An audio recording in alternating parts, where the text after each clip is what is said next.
Fala galera, estamos ao vivo em mais um Pod7. Hoje, de forma especial, estamos recebendo nossa amiga Ludmila Maia Nelson, essa chefe de cozinha, essa mulher inspiradora que vai trazer hoje grandes histórias, grandes insights para nós, para essa nação empreendedora, que hoje vai receber informações talvez que vão te ajudar na tua auto performance.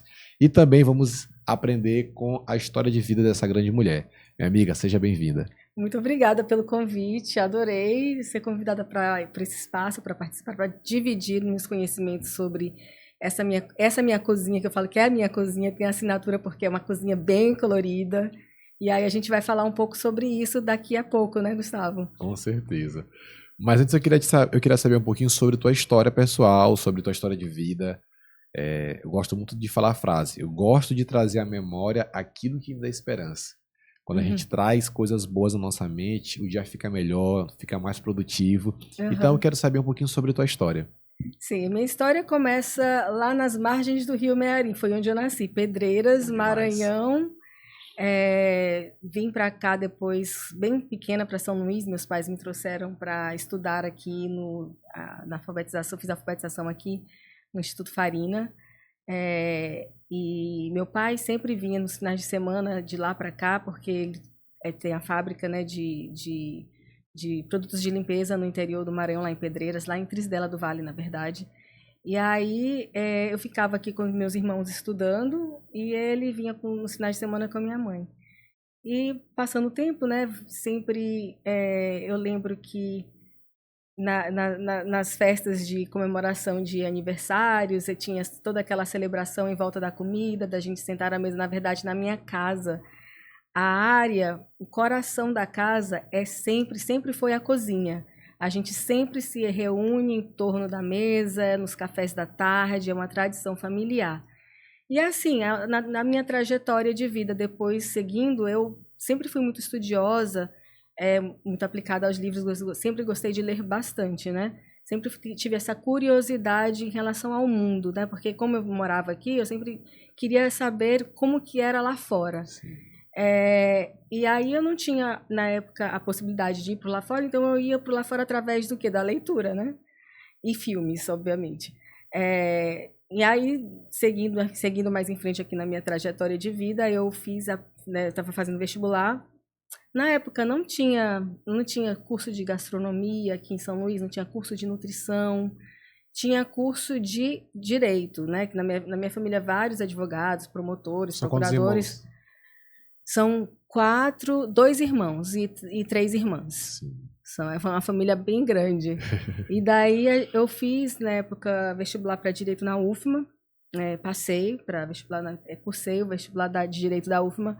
Não era minha paixão, mas eu tive bons professores. E eu consegui encontrar no Direito é, uma utilidade para mim, para a escrita, para o raciocínio lógico. Perfeito.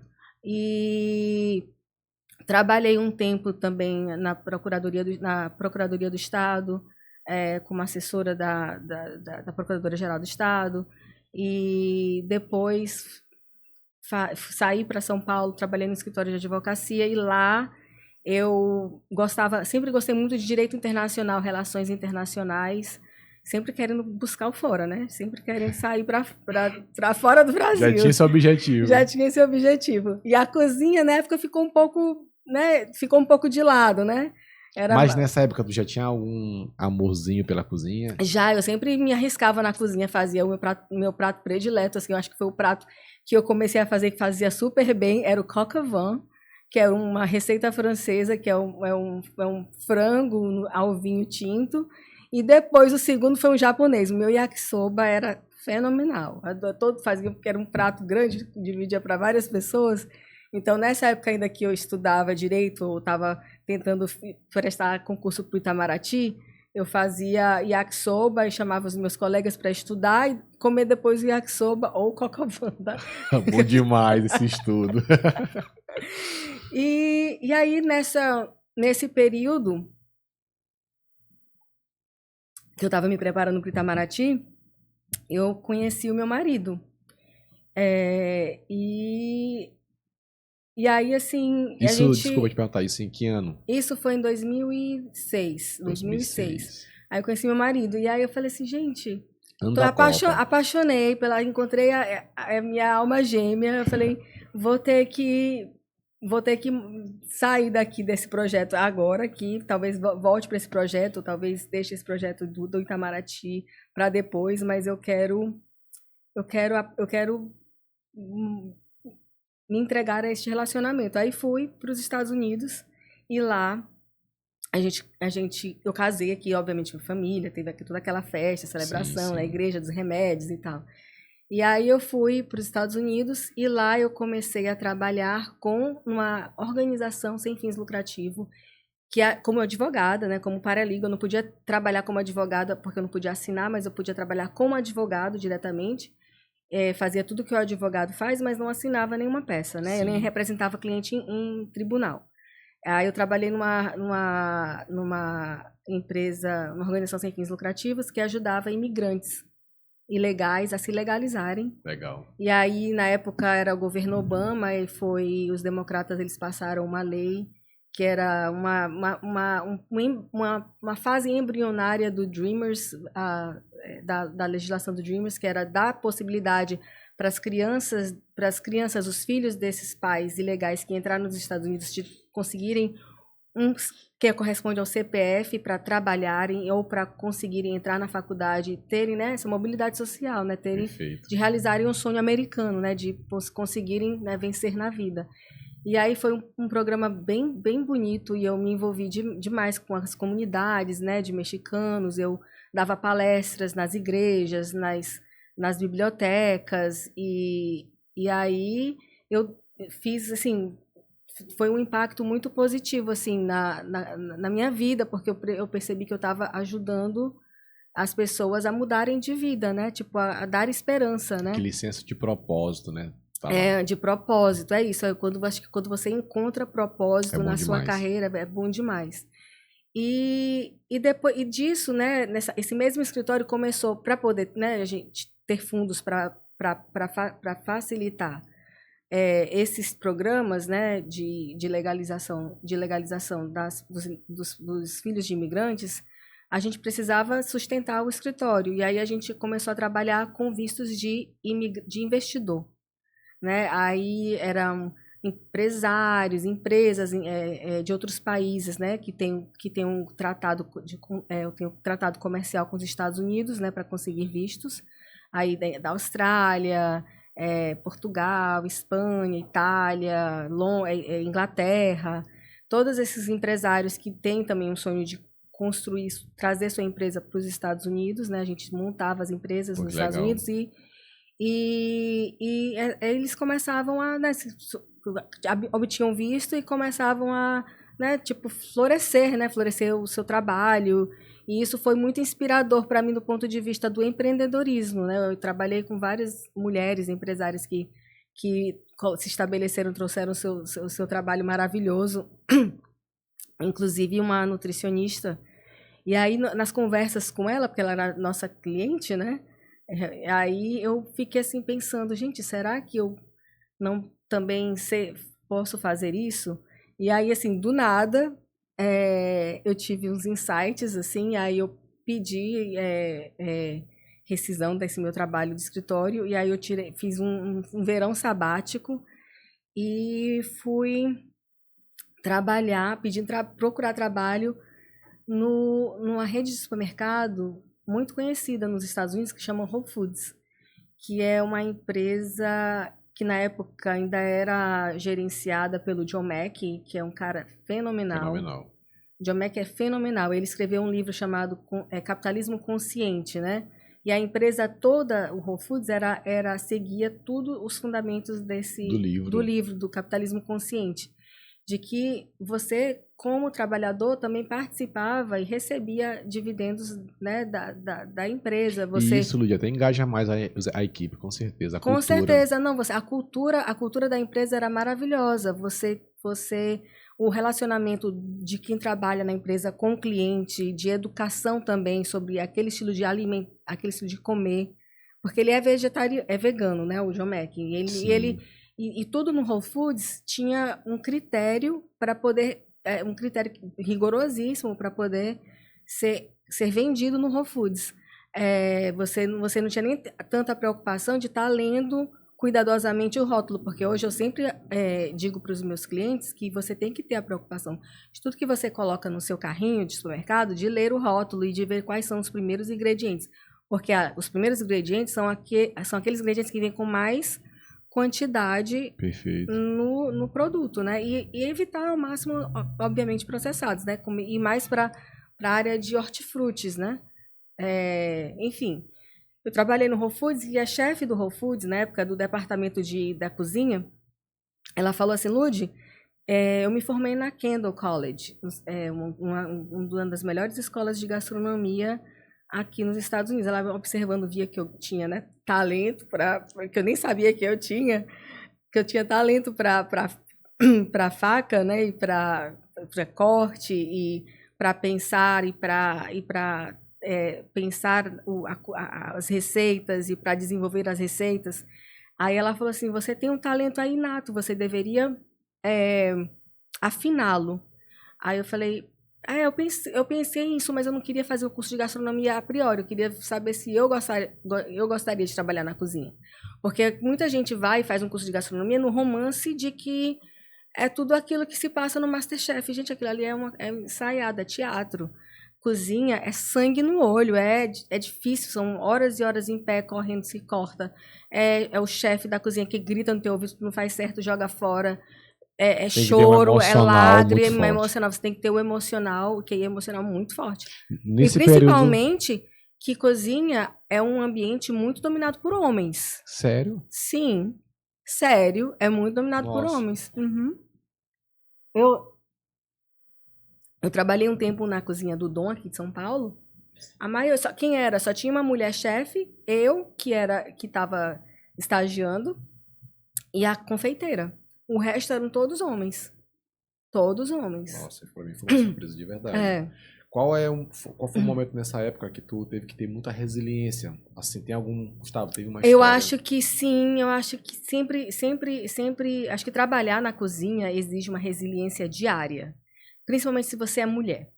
Porque é um ambiente altamente cheio de testosterona. São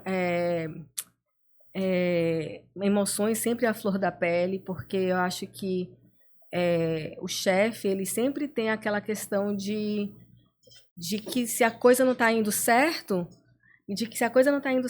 ele mexe muito com os brios, né, com o ego, e aí ele não sabe lidar com aquelas emoções, e aí então ele desconta na equipe. Então, assim, sempre existe esse embate de que tem que estar tudo perfeito para o chefe estar feliz, e sempre você tem...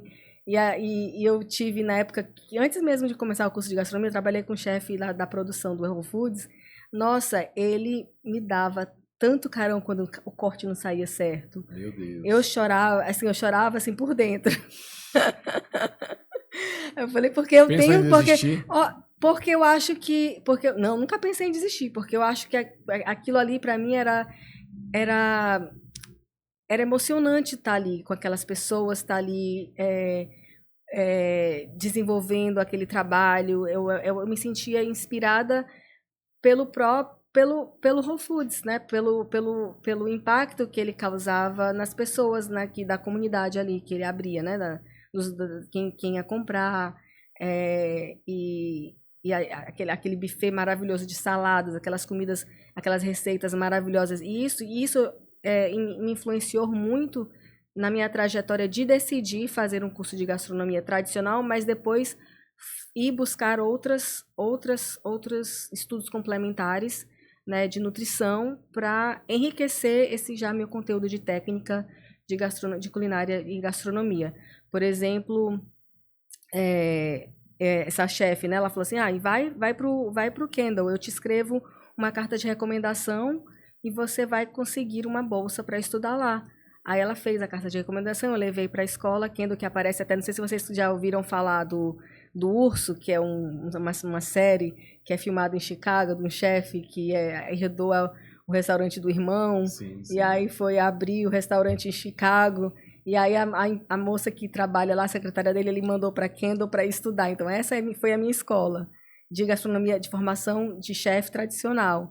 E aí eram desafios, porque eu já trabalhava no Whole Foods, eu já tinha aquela consciência de comida saudável, e aí tinha toda aquela né, história da gastronomia francesa, e eu queria desenvolver receitas sem glúten, e aí a chefe falava assim, mas você quer fazer o impossível. Eu falei, não é impossível, existe possibilidade de desenvolver uma receita, esse molho bechamel sem glúten, você vai ver. E aí ela traz, só me traga essa farinha diferente de farinha de trigo para eu fazer meu molho sem glúten. E aí ela me trazia, ela gostava dos desafios, aí eu falei, porque eu quero ver tu fazer essa receita que é adaptada para sem glúten, sem lactose. Pois para mim, isso para mim era um desafio. O Henrique, eu ia para casa, pesquisava, cozinhava até achar o ponto, e aí levava no outro dia para testar na aula dela. E também porque, assim, essa mudança também ela não foi só por essa curiosidade, também por trabalhar para o Foods, foi por uma necessidade própria da minha saúde. Eu fui, um tempo atrás, diagnosticada com doença autoimune, e eu percebi que a alimentação aliada ao tratamento, né, médico, era um suporte maravilhoso, porque você trata os sintomas. A doença autoimune ela não tem cura, você trata os sintomas. E se você consegue desinflamar o corpo com uma alimentação anti-inflamatória, né, que tem pouco glúten, pouca lactose, mais rica em leguminosas, coloridas, grãos, vegetais e frutas, você consegue fazer com que o seu próprio organismo responda bem ao tratamento médico. Perfeito. E aí eu vi assim, nossa, clicou, né? Tipo, é minha história, eu fui atrás disso para me curar, para me tratar, e aí eu posso ajudar outras pessoas. O propósito, né?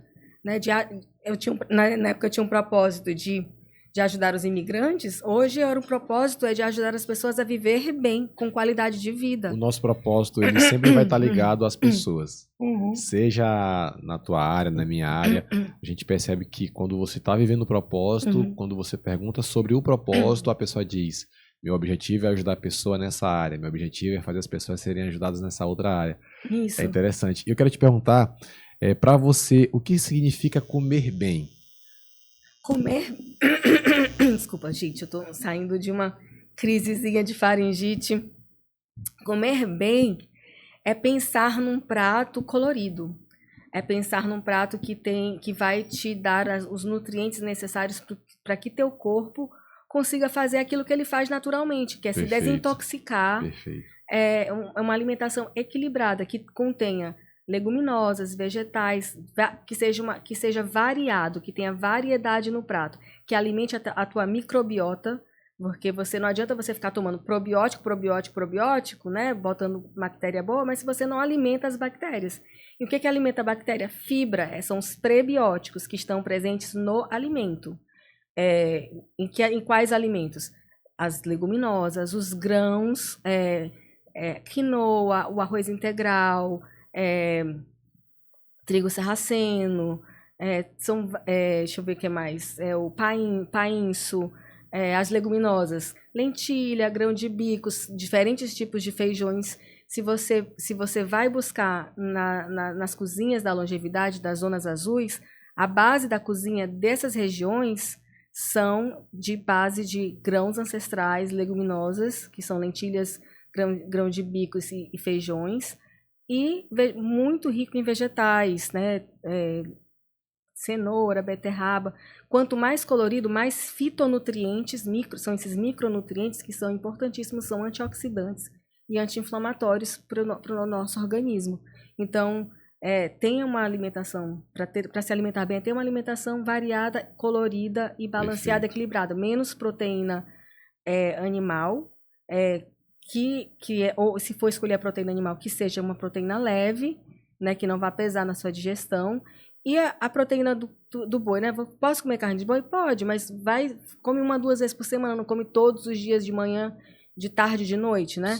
E evitar comer à noite, porque é uma carne que demora mais para digerir, você vai afetar o teu sono, que é super importante, que é uma das bases fundamentais hoje da saúde, é ter um bom qualidade de sono, a higiene do sono. Se você come 9 horas da noite, 8 horas da noite, um pratão de filé, né, gostoso, você vai prejudicar seu sono. Pra esse horário, melhor um sushi, melhor alguma coisinha mais leve, Uma coisinha mais peixinho. leve, uma sopa, uma salada, um sushi pode ser. Um sushi, mas o sushi sem arroz, né? Porque o sushi, a gente pensa o sushi como uma comida muito saudável, né? Mas, gente, na verdade, eu fui no Japão, o sushi, ele não é a base da alimentação do japonês, do dia a dia, não é. O sushi, ele é uma comida celebratória, de eventos de cerimoniais, assim, no casamento, no aniversário, eles fazem sushi. No dia a dia, é sopa, são aqueles stir fry, você saltear legumes na panela com shoyu, com os molhos, Legal. molho tare, vários molhos que eles têm, algas, peixes. Então, assim, não é o sushi. O sushi é a exceção da alimentação do japonês. Tanto que no Japão, quando eu fui, eu comi sushi, acho que uma vez só que eu fui na universidade de sushi aprender a fazer o sushi propriamente dito e os diferentes tipos de peixe, os diferentes tipos de atum, a qualidade, os graus de qualidade do atum. E o sushi, o arroz do sushi, ele tem açúcar. Então, assim, não é bom comer muito sushizinho lá com arrozinho, porque vai açúcar na base, açúcar e vinagre. Eles temperam o arroz sushi com açúcar e vinagre. Por isso que é tão viciante, é um umami. Todo mundo ama sushi, né? Porque tem aquele gosto meio adocicado, salgado, né? Que você mistura no shoyu. É o umami, que já foi criado, foi inclusive esse sabor, que é um dos 5 sabores, né? Doce, salgado, azedo, amargo e umami. O umami foi criado por um japonês. Interessante. É. Muito interessante. Por isso que é viciante, né? Por isso que é viciante, exato. E minha amiga, deixa eu te perguntar. Também nós observamos muito, hoje as pessoas falam sobre fome emocional e fome por ansiedade. Até nos bastidores nós estávamos falando disso, que muitas vezes as pessoas comem muito aqui no Brasil até ficar estufados, até mesmo, sabe, adoecidos. Como é que você vê isso? Existe realmente essa fome emocional, essa fome por ansiedade? Existe demais. Não é minha especialidade a psicologia. Essa é mais uma área da psicologia, mas hoje a gente vê que a saúde ela deve ser com a qualidade de vida e o tratamento da saúde do indivíduo deve ser multidisciplinar, né? Assim, não só a parte da nutrição, o chefe que faz a comida, o médico que faz a avaliação, né, do check-up anual, o psicólogo que trata do emocional, né? Então, existem pessoas que realmente tratam a comida como escassez, né? Tem medo de que aquilo ali vai faltar. Que quando você tem uma falta, sempre minha psicóloga fala, a gente caminha com nossas faltas, a gente sempre tem um desejo, a gente caminha com nossas faltas. E para quem não consegue controlar as faltas, né, com outros mecanismos que a gente consegue desenvolver durante uma terapia, uma psicanálise, você substitui aquilo por compras, né, Perfeito. tipo consumismo, um consumismo que é impensado, não é medido, e também com a comida, você come para saciar uma falta que você não sabe de outra forma tratar essa falta. E eu acho que eu recomendo que se você está nessa situação de essa relação tóxica, que eu acho que é uma relação tóxica com a comida, porque daí você fica nessa culpa, né? Porque eu comeu demais, não estou emagrecendo, ou vou ter que usar outros medicamentos para poder emagrecer, porque não consigo eu mesma ter a força de vontade e a disciplina para poder chegar nesse emagrecimento, porque eu não consigo tratar a minha falta de outra forma, só com a comida.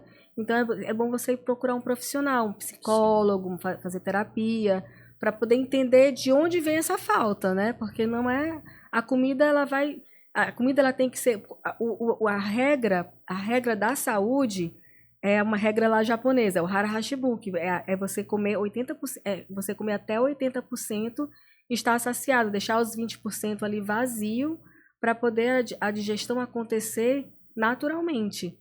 Você não tem que comer e comer devagar, com propósito, com consciência, com presença, porque você está ali com a refeição na sua frente e você está aqui fazendo scroll do Reels, do Instagram, tá com a televisão ligada. Isso acontece demais, Lud. tá com a televisão ligada. Então você não deixa que seu cérebro processe que você está saciado. Você vai comendo, comendo, comendo, repetindo, comendo, comendo, comendo, e não sente o ponto de aqui, parou, já parou aqui, né? Não preciso mais.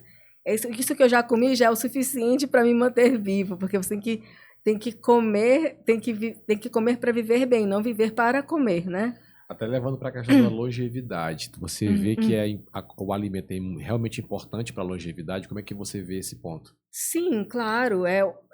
O alimento, ele é o nosso remédio diário. Eu falo que é o nosso remédio diário porque, assim, é uma coisa que você coloca diariamente no seu corpo, no mínimo 3 vezes ao dia, né?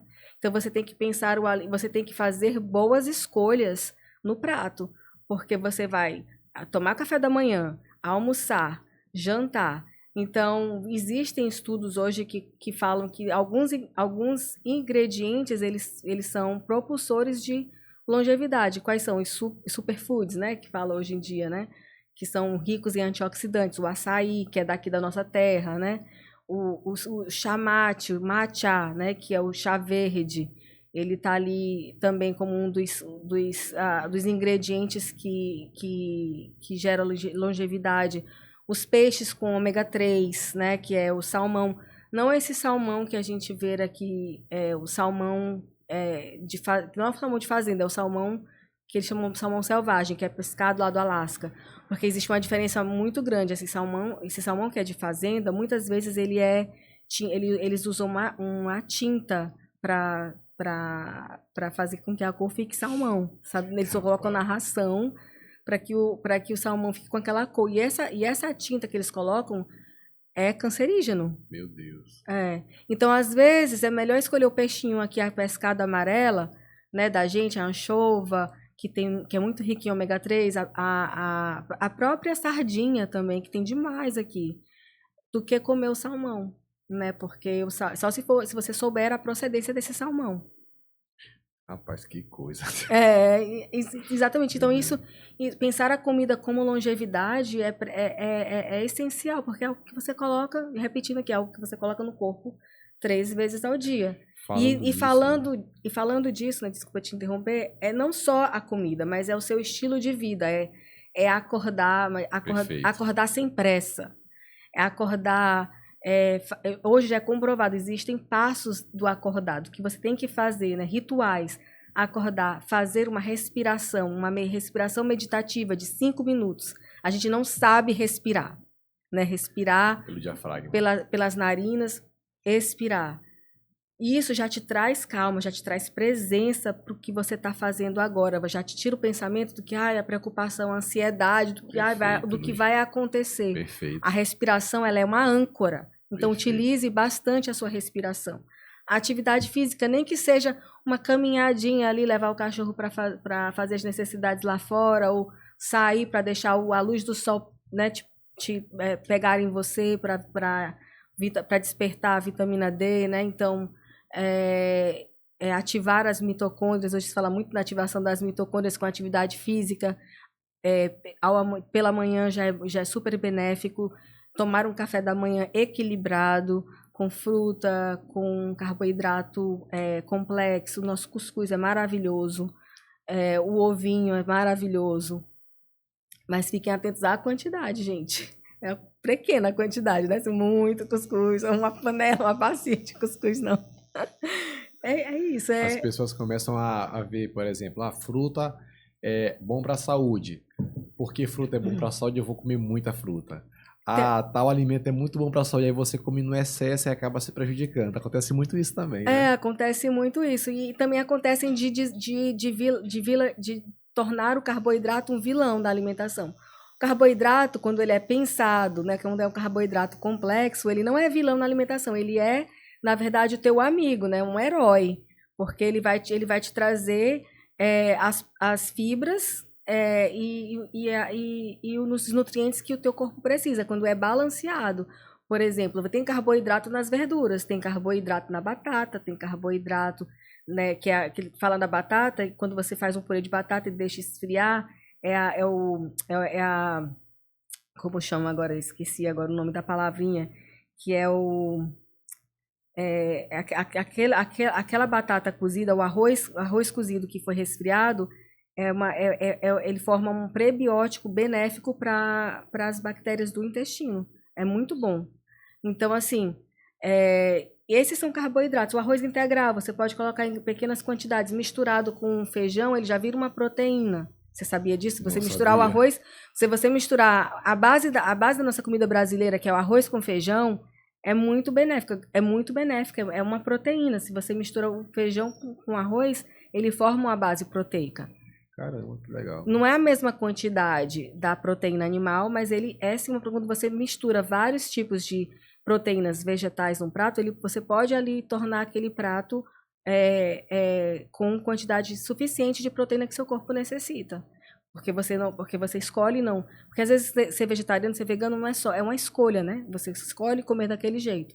E aí, como ajudar aquelas pessoas que escolhem comer daquele jeito? É tentar balancear ao máximo, trazer proteína, o tofu, o tempê, tentar trazer proteínas vegetais, veganas para o prato dessa pessoa, que escolhe comer daquela forma. Perfeito. Eu, particularmente, já está com uns 2 meses tentando ter uma vida mais saudável nesse ponto, te falei nos bastidores. E para mim, uma das vantagens mais sensacionais é o fato de acordar bem, o fato de ir trabalhar com uma alta performance, um foco maior. Para mim isso é muito bom. É algo que é perceptível, assim. Quando eu comecei a fazer, a testar essa dieta em mim mesma, a dieta da longevidade, você percebe picos de energia. Você tem mais energia, mais disposição. O sono é melhor. Eu já tenho, vou dizer aqui minha idade, já tenho 45 anos. E assim, já era pra minha médica já era para estar sentindo sintomas da perimenopausa, mas eu não tô, porque essa alimentação aqui, ela já tá, e também, hoje a gente acredita muito na epigenética, né, que é os genes que a gente traz dos nossos ancestrais, eles podem ou não se desenvolver em nós de acordo com o nosso estilo de vida e nossa alimentação. Por exemplo, se você tem na sua família um histórico de problemas cardiovasculares, será que eu vou ter essa preocupação? Você tem que ter essa preocupação, mas que você pode desenvolver algum problema cardiovascular, mas você pode desligar aquele gene ali se você tiver uma alimentação saudável, uma alimentação com baixo sódio, uma alimentação com menos proteína de carne vermelha, mais proteínas leves, uma alimentação mais rica em leguminosas, em vegetais, em menos processados. Gente, processados, eles têm que ser o último, o 0,01% da sua despensa ou da sua geladeira. Quais são os processados que você poderia nos descrever como mais comuns na mesa de um brasileiro? A salsicha do hot dog. É muito comum. Realmente. É muito comum. O peito de peru defumado, os presuntos, os apresuntados, são muito comuns na nossa mesa. E acaba trazendo um prejuízo acaba trazendo. Isso, eu estava até lendo hoje, hoje não, mas ultimamente, uma reportagem sobre essa nova geração está tendo maiores casos assim, de incidência, até assustadora para os médicos, de câncer de intestino e de pâncreas. Caramba. Por conta dessa alimentação que os nossos pais não tiveram. Porque câncer de pâncreas e câncer de intestino geralmente acontecem em idosos. Né? Você desenvolve numa fase mais são cânceres mais de pessoas idosas. E hoje em dia, o álcool, o consumo excessivo de álcool, o consumo excessivo de processados, McDonald's, esses hambúrgueres. Gente, o McDonald's, tudo ali tudo é menos carne, né? Se você for ver a bula, né, os ingredientes de um hambúrguer do McDonald's, é tudo menos carne. É um monte de coisa que você não consegue nem pronunciar. Então, eu sempre falo, se você pega um produto na prateleira, leia sempre os rótulos. Se você consegue pronunciar e consegue entender aquilo como natural, então você pode colocar no seu carrinho de compras. Porque tem muito produto que o ingrediente você não consegue nem pronunciar, porque é químico, né? Totalmente químico. Olha só aquela logo ali, ó. Me fala um pouquinho sobre esse projeto, sobre... Esse projeto, esse Blissfeel, é um nome... Blissfeel é um nome em inglês, ele veio de uma tentativa de associar saúde a alimento. Fuel em inglês também significa... Fuel é o combustível. Fuel em inglês significa combustível. E bliss significa contentamento, felicidade, alegria. Combustível. É aquele combustível, é aquele alimento. Esse são os valores da minha empresa, né? É aquele combustível, aquele alimento que vai te trazer, que vai te fazer bem. Quando você estar bem, você tem essa sensação de bliss, que é de bem-estar, de saúde, de saudabilidade, de alegria mesmo, né? Então, você não tem que se preocupar em tratar nenhuma doença, porque você está bem, você é homeostase, né? Seu corpo está funcionando plenamente bem. Perfeito. Falando nesse ponto, quais foram os maiores desafios que você encontrou para falar sobre uma culinária focada em longevidade num mercado que hoje nós olhamos que é um mercado tradicional, onde as pessoas pouco gostam desse assunto? Quais foram os maiores desafios que você encontrou? Os desafios geralmente trazer essa palavra saudável. Essa palavra saudável, ela já vem associada a muitos preconceitos, né? Que uma comida saudável não é uma comida saborosa. Não é verdade, né? Sim, é uma coisa que tem mudado muito nos restaurantes aí por fora. Por quê? Por conta que a proteína animal ela é mais cara. Então, utilizar proteína animal para a produção de pratos tem se tornado mais cara para os restaurantes e empresários de restaurantes. Então, os chefs tiveram que voltar-se para os vegetais para se tornarem mais criativos utilizando o vegetal para trazer sabor para o vegetal. Então, tem se visto esse movimento em Chicago, principalmente. Um grande precursor desse movimento de trazer o vegetal para a mesa com base de molhos foi o Charlie Trotter. Ele foi um chefe brilhante, ele treinou vários chefes hoje em dia conhecidos como Grant Achatz, né, que é do Alinea, e outros, né, que tem estrela Michelin, e você vai no restaurante, você vê que os molhos, as emulsões, são todas feitas com ervas, com muita especiaria, com vegetais, com leguminosas, com oleaginosas, né? Você pode... Inclusive, um chefe brilhante de Nova York, foi considerado um dos melhores restaurantes do mundo, transformou todo o menu dele em vegano, né? Que é o Eleven Madison, né? Em Nova York.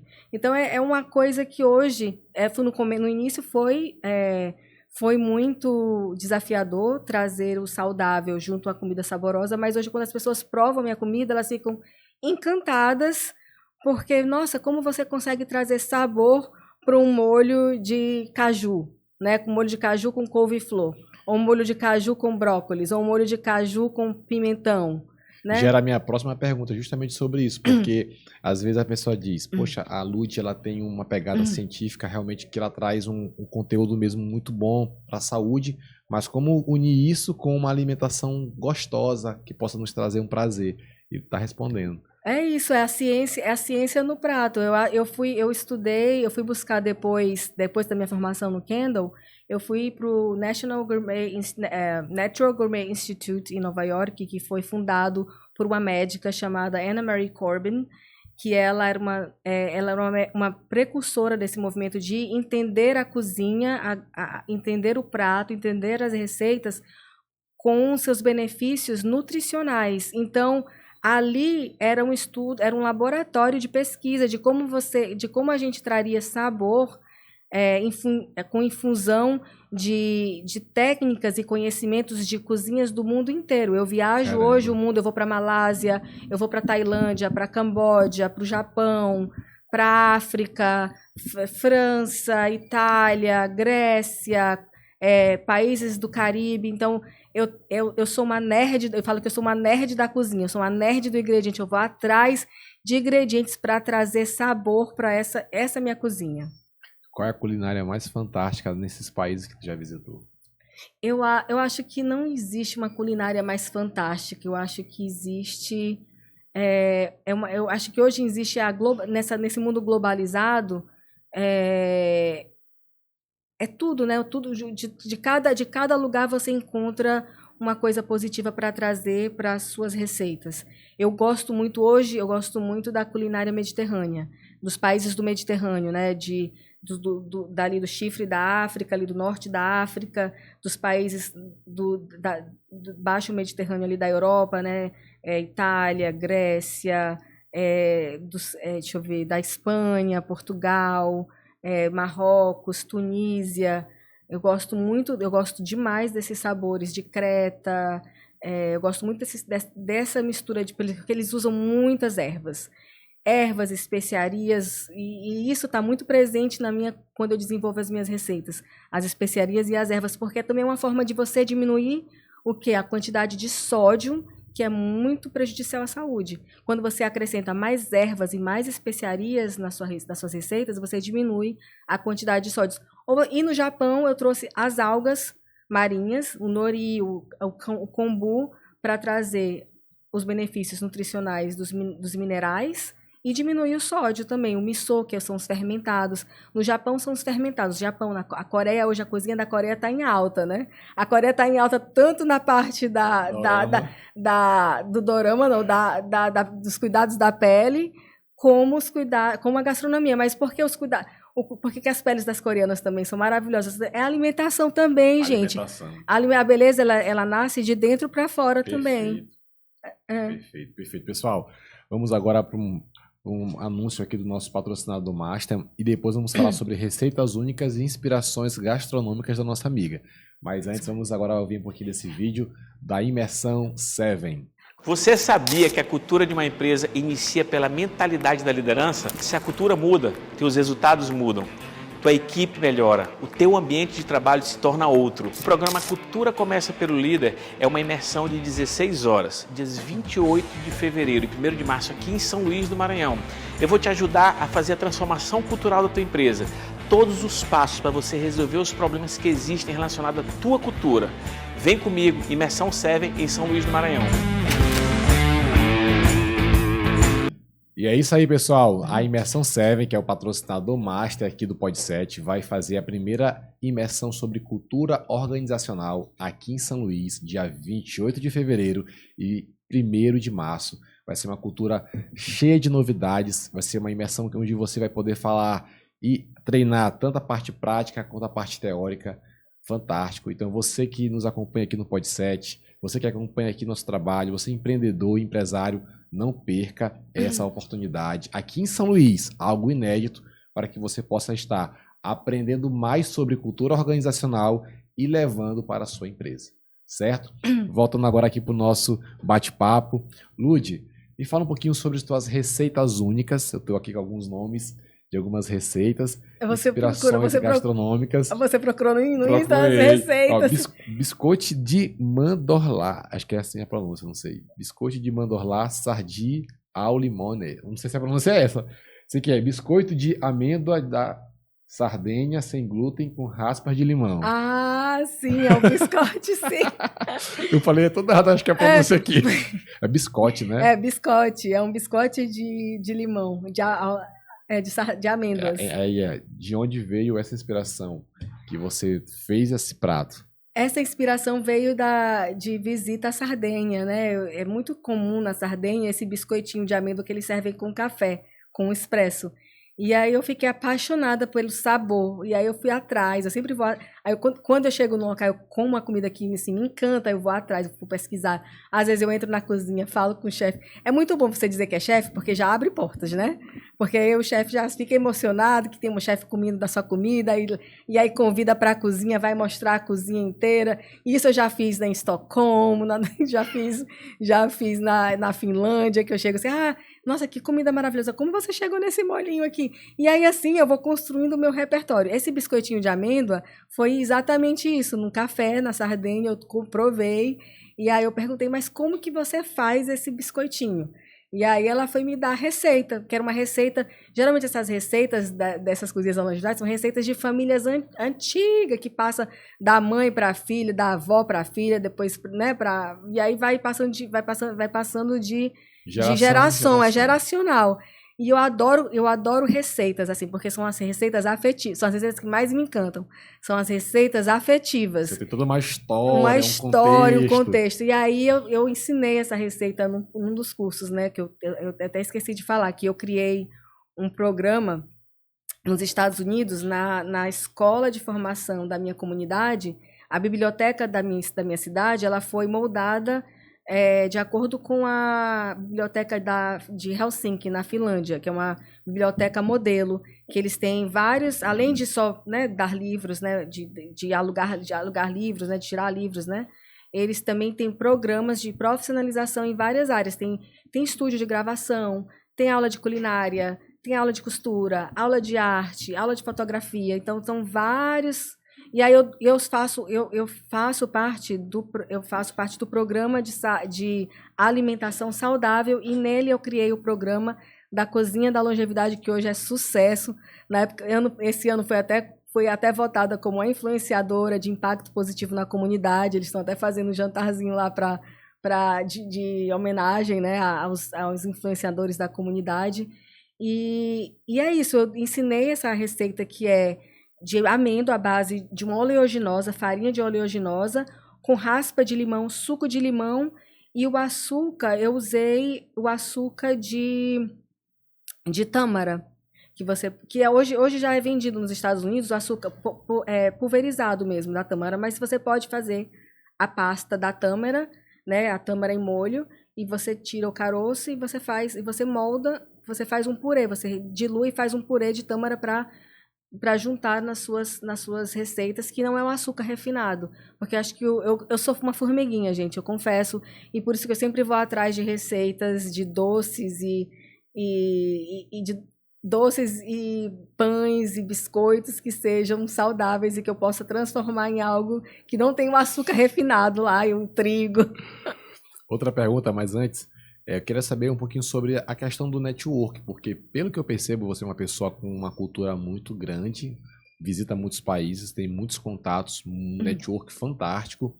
Como foi que teve essa construção do network? Eu percebo que tem uma certa facilidade também de conhecer pessoas Eu novas. acho que a base do meu network como chefe de cozinha começou no Kendall. E nas cozinhas que eu trabalhei, você é indicado, as pessoas que conhecem o seu trabalho, e os professores mesmo também, já quando veem que você tem os chefes, né, quando contratam o teu trabalho, quando veem que você tem formação na Kendall College, né, no curso de gastronomia da Kendall College, isso já abre muitas portas. Então, eu acho que buscar um local de formação também do Natural Gourmet Institute de Nova York, se vem que eu tenho isso na bagagem, isso já abre muitas portas para o networking. Eu fiz o meu networking nesses ambientes, né? De faculdade, São os melhores, na verdade. E também de restaurantes que eu trabalhei. E permaneço com amizade com essas pessoas com quem trabalhei, com quem estudei até hoje. E isso é a forma mais efetiva de você conseguir trabalho. Porque além de você conquistar o network, você mantém o network com as pessoas que você construiu lá atrás. Exatamente, exatamente. Show de bola. O refogado de vegetais verdes da primavera é outra receita marcante. Por que os vegetais verdes são tão importantes para a longevidade? Porque ali está rico, como eu falei antes, né? Rico em fitonutrientes, né? Fitonutrientes. Fitonutrientes é o que está presente de cor nos vegetais, né? A clorofila, né? Que é nos verdes, né? Então você fazer esse refogado de vegetais verdes é a receita do dia a dia do Japão, minha gente. Lá de Okinawa, eles fazem muito esses refogados de vegetais. E aí eles acrescentam e aí com isso você monta um prato muito facilmente. Você coloca um grão, uma quinoa, ou um arroz integral, ou um painço, ou um farro, que também é um grão muito rico. E você coloca os seus legumes, um tofu, ou um franguinho, ou peixe, e você tem um prato riquíssimo, né? Fácil para o dia a dia. Se você tiver essa organização semanal do que você vai fazer durante a semana, você não se atrapalha, você não come mal, você não pede o delivery, né? Você não vai sair para comer num restaurante ali todos os dias, porque encarece o teu orçamento e também encarece o teu orçamento não só do financeiro, mas o da saúde também. Com certeza. Outra pergunta. Os aspargos assados com salsa de uva verde e sementes de abóbora unem simplicidade e sofisticação. Como você cria combinações assim que equilibram sabor, antioxidantes e beleza no prato? Gente, como explicar isso, né? Minha cabeça é uma loucura. A criatividade, porque eu acho que o chefe, acho que faz parte muito da minha curiosidade de estudar ingredientes, né? E eu tenho uma coisa que é uma memória gustativa de elefante. E aí fico ali, né, matutando em sabores que podem se harmonizar juntos, né? É como se fosse uma biblioteca aqui do paladar que fica aqui na minha mente. E aí eu vejo, né, como eu posso construir uma receita que una esses sabores no prato e que fiquem harmoniosos e bonitos. Eu acho que vem disso, é uma coisa minha também, mesmo tanto que quando eu fazia, né, os cursos no Natural Gourmet Institute, todo mundo não, mas eu quero ela na minha equipe porque ela monta os pratos mais bonitos. Eu acho que é mesmo, é feeling, é insight. Eu tenho muito essa visão de arte. Eu amo arte. Hoje eu sou membro do museu do Instituto de Arte de Chicago. Eu sempre vou às exposições. Eu vejo o meu prato como um canvas, né? O prato branco ou o prato de cerâmica como um canvas, e que ali eu vou pintar a minha arte. Legal demais.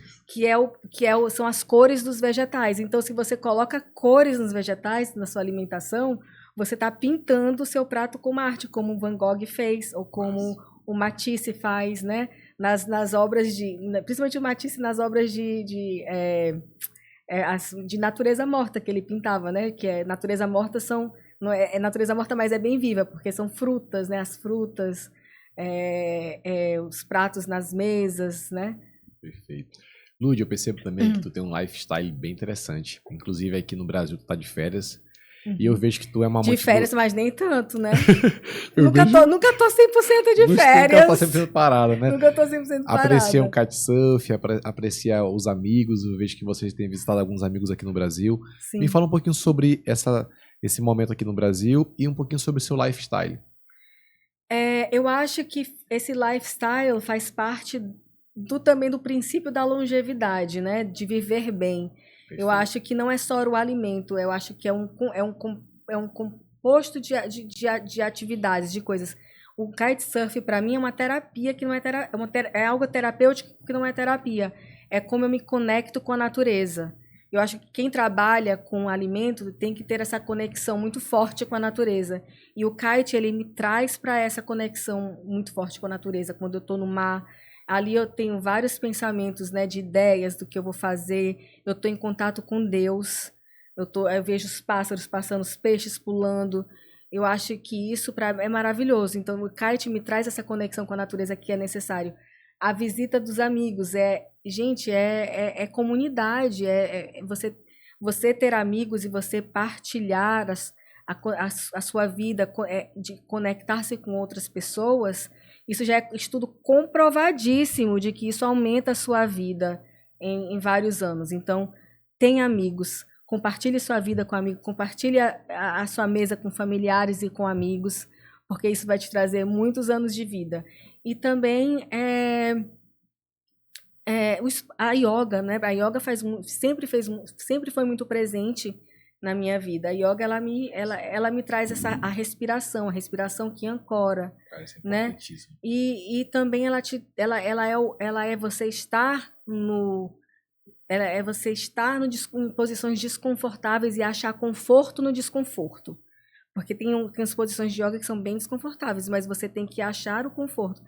E isso te traz resiliência. A resiliência diária que você tem que ter para poder conseguir alcançar o seu propósito. Gente, isso também é falar sobre longevidade. Acho interessante essa questão de respiração. Eu sou consultor de oratória de algumas pessoas aqui em São Luís, alguns empresários e políticos. E no nossa consultoria nós falamos muito sobre a respiração. Mas agora eu quero saber a tua opinião. Qual é a respiração certa? Quais são as estratégias de respiração que tu poderia nos ensinar aqui para que nós possamos estar levando para o nosso dia a dia? Olha, qual é a respiração certa? Eu acho que respirar com consciência, fazer a contagem, inspirar 1, 2, 3, 4, prender 1, 2, 3, 4, soltar pelo nariz 1, 2, 3, 4. Isso assim, ó, você fecha os olhos, respira 1, 2, 3, 4, prende, expira 1, 2, 3, 4. Mas antes disso mesmo, você pode inspirar profundamente e soltar pela boca. 3 vezes.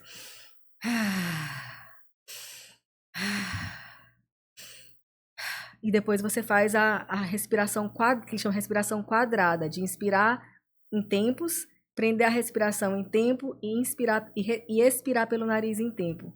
Se você tiver com crise de ansiedade, se você tiver começando o dia, se você quiser, né, algo mais que você não está conseguindo de outra forma, vá para a sua respiração. A gente vê que também a respiração pelo diafragma também é muito importante. Todas essas respirações, principalmente essa que tu ensinaste aí, eu falo muito quando os meus alunos estão prestes a uma palestra com um número muito grande de pessoas. Bate o nervosismo, bate o medo. Essa respiração quadrada eu sempre ensino, olha, você... E realmente dá certo. Sim, ela funciona demais. A respiração quadrada é maravilhosa. E a energia também, gente. A yoga acredita que a respiração eles falam que a respiração são os pranayamas. Prana é essa energia vital que a gente traz do universo para dentro da gente. A gente é energia também, né? Então, essa energia controlada, essa âncora que nos traz para o presente, é a respiração. E é importantíssima. A gente não sabe... Muitas pessoas não sabem respirar, a gente não sabe respirar, né? E fora que traz vários malefícios quando você não sabe respirar. Tanto que hoje nas minhas aulas, quando eu dou aula, é um convite, não é mais do que uma aula, eu sempre falo que as minhas aulas é um convite para você relaxar. É uma terapia, é quase uma yoga na cozinha. Porque eu sempre convido para você fazer uma limpeza das energias caóticas do dia. Então, as pessoas chegam, elas limpam as mãos com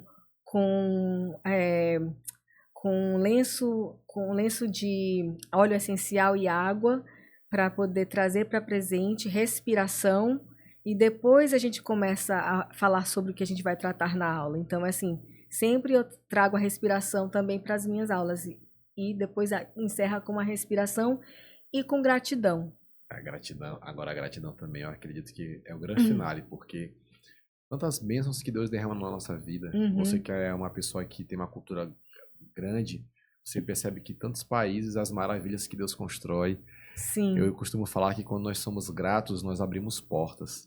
Sim, eu acho que é sempre na vida ter esse olhar de gratidão, né? De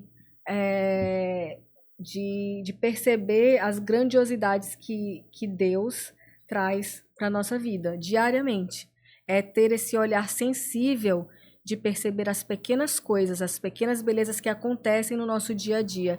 E eu acho que quando você está em conexão consigo mesmo, quando você está nesse processo de evolução, de construir eu vou me alimentar melhor, eu vou trazer essa comida para o meu dia a dia, eu vou me organizar para comer dessa forma, eu vou fazer uma atividade física, eu vou respirar ao acordar. Eu acho que você está numa trajetória pessoal de crescimento, né? E você consegue observar e ser grato por essas pequenas coisas que a gente, né, às vezes não percebe no corre-corre do dia a dia. Sim, com certeza.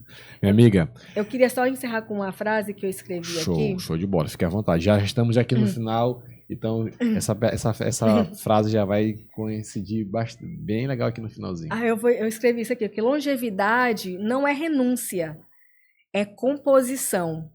Cozinhar bem hoje é escrever saúde para o seu eu do amanhã, com afeto, técnica e repertório cultural. E é isso que eu trago para vocês, um repertório cultural. Show de bola, show de bola. Olha... eu fiquei surpreso quando eu olhei ali no relógio que já deu tempo, porque foi tão rápido e tão maravilhosa a conversa, de tanto conhecimento. Eu tenho certeza que o nosso público, que na maioria são empresários, empreendedores, vão trazer desse podcast muitos pontos positivos, porque eu acredito que se você unir isso com sua gestão na sua empresa, você vai ter uma alta performance, longevidade, enfim, grandes bênçãos na sua vida. Lud, muito obrigado. Mais uma vez. Obrigada pelo convite, Gustavo. E até a próxima. Foi um prazer estar aqui com vocês hoje. Show de bola. Valeu, pessoal. Tchau, tchau. Tchau, tchau.